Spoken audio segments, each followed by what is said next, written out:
when I came out as a trans woman, I always tell people, I experienced bias, discrimination, and hatred for the first time in my life at like age 39.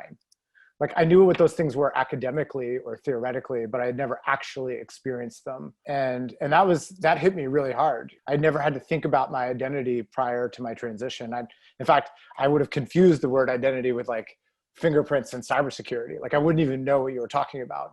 And all of a sudden my identity became like the thing that dictates my day, and all of a sudden I was kind of hit with that in a way that I'd never experienced. And so I put a stake in the ground and said, look, I'm going to build technology to help solve for this problem of inequality, because I could see it in a whole new way, right? So I was all of a sudden aware of a problem that's been around for a long time, but all of a sudden the sort of tectonic plates started shifting underneath the market.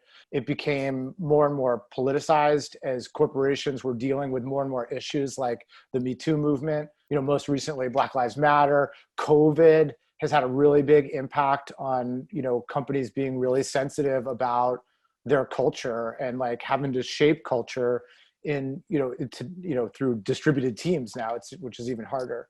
So it was kind of like seeing the initial opportunity and then kind of riding the wave, I guess.